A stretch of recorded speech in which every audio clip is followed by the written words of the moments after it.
Hello everyone, আমি সেদিন আবার একটা নতুন ভিডিওতে। তো চলো আজকে দেখাবো মেনলি প্ল্যাঙ্ক কেন এত করা জরুরি। আমি প্রত্যেক ভিডিওতে কেন বলি প্ল্যাঙ্ক কেন করবে। প্ল্যাঙ্ক এমন একটা ব্যায়াম আমাদের বাইসেপ থেকে শুরু করে ট্রাইসেপ মানে প্রত্যেকটা যে অঙ্গ প্রত্যঙ্গ আছে অনেকটা কাজে দেয়। বিশেষ করে শুধু ফ্যাট লস না, ফ্যাট লসের জন্য যে আমি শুধু প্ল্যাঙ্ক করবো তা না।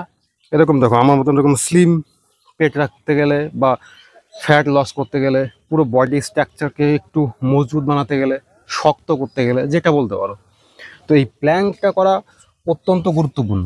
দেখো প্ল্যাঙ্ক আমরা অনেকে বলে এরকম সাপোর্ট দিয়ে নেয়, কেউ এরকম প্রথম প্রথম করে। তো আমি বলবো যারা একটু অ্যাডভান্স লেভেলে চলে গেছো, মানে প্ল্যাঙ্ক করতে করো বা কয়েকদিন ধরে করেছে, একটু অভ্যাস এসছে, তো তাদেরকে বলবো নর্মালি এরকম হাত নেবে, এরকম একদম। আমি কিন্তু বারবারই প্রত্যেকটা ভিডিওতে বলি কোমরটা এরকম নিচু হবে না, উঁচু হবে না, জাস্ট একদম স্ট্রেট। মানে তোমার যে বডি ফিগারটা একদম স্ট্রেট, মানে শরীরের মধ্যে যে এনার্জি আছে একদম স্ট্রেট ভাবে, ব্যাস। মানে কোনো দেখে মনে হবে না তুমি একটা মানে দুর্বল। মানে অনেকে আছে দেখবে হাঁটা চলা করে মনে হচ্ছে ধাক্কা মারলে পড়ে আছে, এরকম না, থাকবে স্ট্রং। মানে প্ল্যাঙ্ক করলে কি হয়, শরীরে যে ইমিউনিটি পাওয়ারটা প্লাস বডি পাওয়ার পাওয়ার বাড়ে।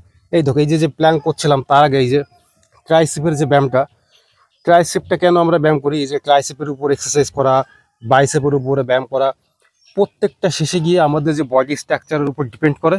যে একটা মাসেল মানে ভেতর থেকে যে একটা পাওয়ার, নিজেকে যদি আমি মানে মনে হচ্ছে দুর্বল, ব্যায়াম করতে পারছি না, তাহলে কি করে ব্যায়াম করবো, এক্সারসাইজ করে ফিট থাকবো।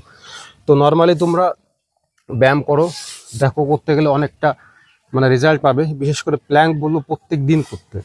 মানে প্ল্যাঙ্ক করাটা একদম পুরো আমার শরীর থেকে মানে মাথা থেকে পা পর্যন্ত পুরোটা শরীরের উপরে ব্যায়াম পড়ে, কোমর থেকে সব জায়গায়। মানে এই প্ল্যাঙ্ক অবশ্যই ম্যান্ডেটরি, করতেই হবে। তো চলো আবার একটা দেখাবো পরবর্তী ভিডিওতে। বাই।